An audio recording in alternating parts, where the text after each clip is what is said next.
पूर्व सीएम की बहू को टिकट देने का किया विरोध, अब बोले मैं बीजेपी के परिवारवाद के खिलाफ चुनाव लड़ रहा हूं। भाजपा उम्मीदवार पर सवाल उठाते हुए सिंह ने कहा कि पूर्णिमा साहू पहले भी कभी राजनीति में सक्रिय नहीं रही, ऐसे में उन्हें जनता से जुड़े मुद्दों और उनकी समस्याओं की जरा भी समझ नहीं है, जिसका सामना लोगों को करना पड़ता है। भाजपा नेता सिमोन मातो जेजेएम में शामिल, सीएम हेमंत सोरेन ने किया स्वागत। झारखंड विधानसभा चुनाव के लिए 6 दिन बाद मतदान होना है। राज्य में दिग्गजों के बीच चुनावी जंग तेज हो चुकी है। मंगलवार को इंडियन गठबंधन ने घोषणा पत्र जारी किया है। झारखंड में बीजेपी का कड़ा एक्शन, 30 नेताओं को पार्टी से बाहर निकाला, लिस्ट में किसे किसका नाम शामिल। झारखंड में पहले चरण के मतदान से पहले भारतीय जनता पार्टी ने सख्त रवैया अपनाया है। पार्टी ने घोषित उम्मीदवारों के खिलाफ नामांकन करने वाले 30 नेताओं को पार्टी से निकाल दिया है। चुनाव के बीच नौकरी छीनने का दावा, बीजेपी ने किन्हें हटाने का कर दिया है ऐलान। झारखंड में विधानसभा चुनाव के बीच भारतीय जनता पार्टी के सांसद निशिकांत दुबे ने बड़ा ऐलान किया है। गोंडा के सांसद ने कहा कि भाजपा की सरकार बनते ही मदरसा डिग्रीधारी लोगों को नौकरी से बर्खास्त किया जाएगा। इसकी जगह दूसरे 50,000 युवाओं को नौकरी मिलेगी।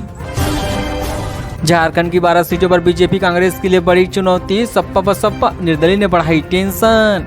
झारखंड में 13 और 20 नवंबर को मतदान होना है। मतदान से पहले झारखंड की 12 सीटें ऐसी है जहां बीजेपी कांग्रेस और जेजेएम के लिए सपा बसपा और निर्दलीय सिरदर्द बना हुआ है। छठ पर बदलेगा रांची का ट्रैफिक, 2 दिन भारी वाहनों की नो एंट्री, पूरी एडवाइजरी जारी। रांची ट्रैफिक पुलिस ने शनिवार की यातायात व्यवस्था में बदलाव किया है। इसके तहत 7 नवंबर को सुबह 8 बजे से अगले दिन 8 नवंबर सुबह 8 बजे तक शहर में मालवाहक और भारी वाहनों के प्रवेश पर रोक लगा दी गई है। झारखंड के धनबाद में छठ मनाने ससुराल गए व्यवसायी के घर घुसे चोर, 10 लाख रुपए का सामान हुए गायब। कुसुम विहार पिटरा बेड़ा निवासी व ऑटोमोबाइल व्यवसायी रोशन कुमार के घर से चोर 10 लाख रुपए की संपत्ति चोरी कर ली है। रोशन छठ महापर्व में शामिल होने के लिए अपनी ससुराल मुजफ्फरनगर गए हुए हैं। पहली बार 1980 में जेजेएम ने लड़ा चुनाव, 97 में जीते 7 सीटें। झारखंड के मुक्ति मोर्चा 1980 के विधानसभा चुनाव में पहली बार किस्मत आजमाई थी। संता परगना क्षेत्र के 18 में से 7 सीटों पर जीत हासिल कर मजबूत क्षेत्रीय दल के रूप में उभरा हुआ है। चुनाव आयोग की रिपोर्ट के मुताबिक 1980 के विश्व चुनाव में पहली बार स्टीफन मंडानी, साइनन मंडानी, सूरज मंडल, देवीधन बेसरा खरीसे नेता झामू के टिकट पर चुनाव जीते हैं।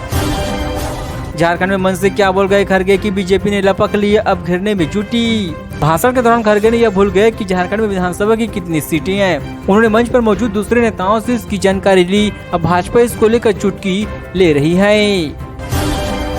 झारखंड में रेलवे स्टेशन से रेल कर्मी का अपहरण, 10 दिनों तक बिना खाना दिए पीटते रहे। जमशेदपुर में रेलवे स्टेशन के एक रेल कर्मी का अपहरण कर लिया गया। 10 दिनों तक आरोपियों ने उसे बंधक बनाकर रखा। इसी दौरान रेल कर्मी को खाना तक नहीं दिया गया। उसके साथ लगातार मारपीट की गई है। झारखंड में चुनाव ड्यूटी में तैनात जवानों ने खुद को मारी गोली, बाथरूम में मिली शव। झारखंड के लोहरदगा जिला मुख्यालय में 30 किलोमीटर दूर भंडरा थाना क्षेत्र की बिटवी हाई स्कूल में चुनाव को लेकर तैनात एसीबी जवान 35 वर्षीय अनपा हुड्डल ने खुद को राइफल से गोली मारकर आत्महत्या कर ली है। झारखंड सरकार की शिकायत लेकर हाईकोर्ट गई ईडी, दोषी अफसरों पर एक्शन नहीं लेने का आरोप। झारखंड में मनी लॉन्ड्रिंग के बड़े मामलों में ईडी ने जांच के बाद राज्य सरकार को कार्रवाई के लिए पत्र भेज दिया है। राज्य सरकार ने 2 साल और उसकी अधिक अवधि बीतने के बाद भी कोई कार्रवाई नहीं की गई है।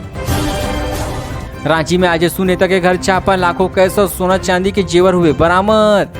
मंगलवार को रामजी यादव के आवास की अलावा उनके बाइयन यूनिवर्सिटी और मां कतवाली अस्पताल में भी छापेमारी की गई। हालांकि अस्पताल और यूनिवर्सिटी से पुलिस को हाथ कुछ नहीं लगा है। झारखंड में खूब गरजे सीएम योगी, आलमगीर की औरंगजेब से की है तुलना। झारखंड चुनाव में पहले चरण के मतदान के लिए अब केवल 7 दिन बचे हुए हैं। 13 तारीख को 43 सीटों के लिए वोटिंग होनी है। ऐसे में सभी राजनीतिक दलों की तैयारियां तेज हो चुकी है।